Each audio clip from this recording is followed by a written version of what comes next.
What is going on, guys? In today's video I'm going to walk you through one of the best and fastest builds available right now in Path of Exile 2.3 update, aka the Lightning Arrow Ranger build. This is a setup that has been making waves across the community because of how effortlessly it can shred through the maps, crush bosses and scale into the endgame. If you are someone who enjoys a fast-paced range playstyle with the ability to delete entire screens of enemies in seconds, then this is a setup that you definitely want to try out. The strength of this build comes from combining Lightning Arrow's massive screen clearing power with the supporting mechanics like the Herald of the Thunder, Tornado Shot and the Lightning Rods for devastating single target damage. When you're mapping, it feels like you're constantly surrounded by the chain explosions of the lightning and a thunder, as the shocked enemies fall and trigger even more Herald procs. And when it comes to fighting bosses, you can just switch into a very controlled single target rotation that melts even the tankiest targets. What really makes this build stand out compared to the other setups in the 0.3 is its versatility. It clears like a zoom mapper, but also has the raw damage to take down pinnacle bosses. And on top of that, it's very forgiving to gear. And thanks to how Ranger works, you can solve mana problems with just one good stat roll or a single javel. By the time that you're properly geared, mana stops being an issue entirely, leaving you freely to focus purely on deleting everything in front of you.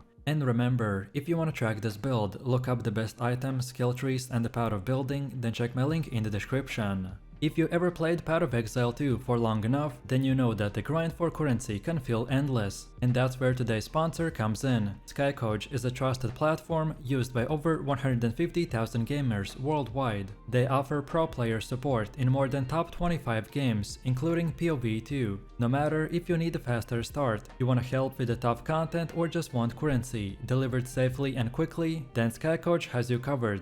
What I really like is how smooth the whole process is, from click to the gameplay in minutes, clear and fast chats with their team, plus if an order is not fulfilled, you get an instant refund. I've tried it myself and honestly it just makes the game more fun. So if you wanna skip the grind and enjoy POV2 your way, then click my link in the description to check out KaidGames and use my code KAID for extra 10% off.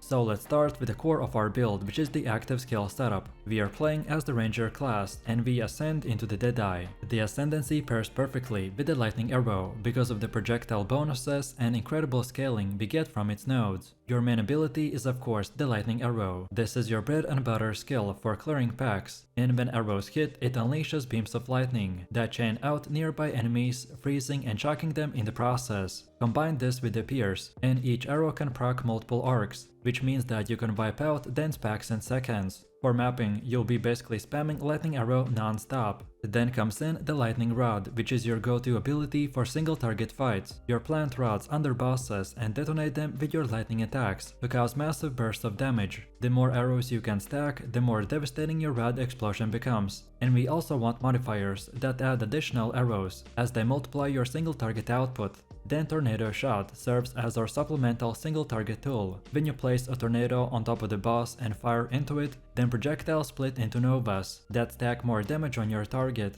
It's especially effective when paired with the Lightning Rod. Then the Voltaic Mark is your curse setup. By applying it to the bosses, you not only increase the chance to shock, but also boost the effectiveness of those shocks, making them take even more damage. This single gem supercharges your boss DPS. Then Herald of Thunder is where your clear speed really gets pushed over the edge. Every time you kill a shocked enemy, the lightning bolts rain down and chain through the packs by creating a cascade effect. When combined with the chain arcs of the Lightning Arrow, this results in near infinite screen-wide clearing. And lastly, we will have Barrage in our rotation. We use it to empower the Lightning Arrow or the raw damage. It synergizes well with the other skills, which gives you a powerful cooldown option for the extra burst. Also, one extra tip, keep the Stormcaller arrow on the weapon swap. This allows you to inflict a massive 20-second shock on the bosses, which gives you a huge damage boost, especially in the early stages, before your gear really comes active.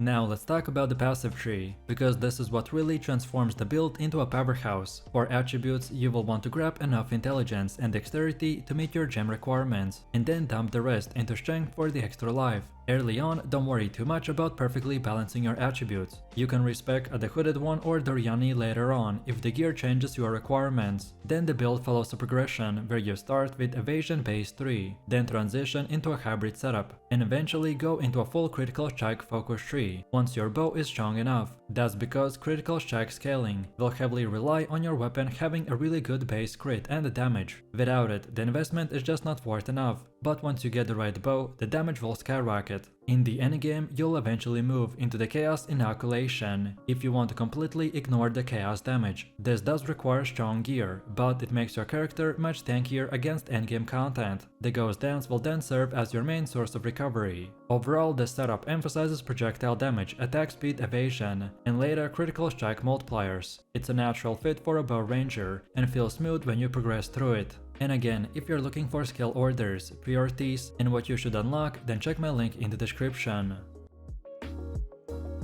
Then next for Ascendancy, we go with the Deadeye. The order of points is very important here. First, you will want to take the Gathering Winds, which will grant the Tailwind. This is a stacking buff that increases both the movement and attack speed, while also boosting your evasion. It's insane value early on, and makes you extremely fluid to play. Next, take the Point Blank. This node makes your projectiles deal significantly more damage at a close range. While you're generally fighting from a distance, this is a huge buff to your single target damage, since the bosses will often force you into a mid-range combat anyway. Then third, you will want the Endless Munition. This gives you additional projectiles, which directly increases your lightning arrow and the lightning round output. More arrows mean more beams, more shocks, and way faster clear speed. And finally, you can pick up the Wind Ward. This adds a safety layer by reducing the damage of the big hits that make it through your evasion. It scales off your Tailwind stacks, so the synergy with the Gathering Winds is perfect. With these 4 Ascendancies, you're looking at a balance of movement, speed, and damage, as well as survivability that perfectly supports the Lightning Arrow playstyle.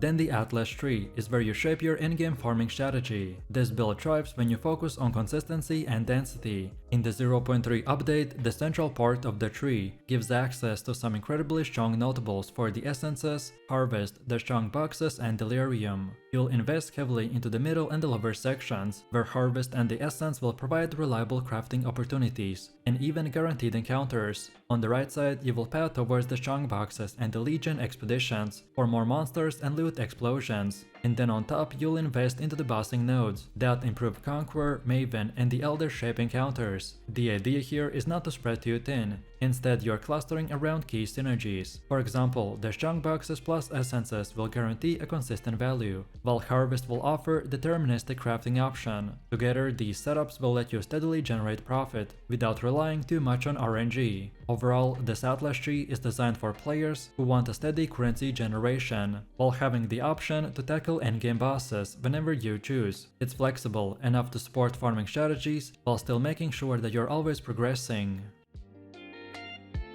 Then next up we have gear, which is always a huge part of any build, so let's break down what you exactly need. Your first priority is capping your elemental resistances at 75% across the board. Fire, cold, and lightning resistances will need to be maxed before you do anything else. For weapons, your goal is to get the highest DPS bow that you can, and in the best case scenario on a Gemini base, look for high elemental or physical damage and increased attack speed. If you find a bow with a critical strike chance, then it's even better, because that is what unlocks your crit scaling later. Then the quiver should have a flat damage, attack speed, or projectile modifiers. Projectile speed is also a great bonus, because it makes your lightning arrow feel much smoother. Then on rings and gloves should focus on the flat damage and resistances. Ideally, you want a flat lightning or the physical damage here to scale from your attacks. Your amulet should provide spirit, since you will need at least 30 if you want to run the Rockei Mountain or the companion with the K Stara. Then for the chest armor, prioritize the high evasion. Once you're pushing red maps, rarity becomes very valuable, so aim for at least 100% increased rarity if possible. But don't sacrifice damage or defenses just to hit that number. Then Jevels on the tree should provide generic damage bonuses, so things like the attack damage, elemental damage, movement speed, projectile damage, and even attack speed. One Jevel must have a Sapphire Jevel with a mana on kill. This completely fixes the mana issue during mapping. And finally, anoint the Serrated Edge on your amulet for a solid damage boost. The core principle of gearing is simple. Upgrade your bow first, then focus on defenses like evasion and energy shield, and finally fill in your resistances and damage stats with the accessories. And now finally, let's see how to actually play this build. For clearing maps it's simple. Just fire lightning arrow into the packs, Herald of the Thunder will take care of the chaining explosions, and your arrows will arc lightning through everything in a sight.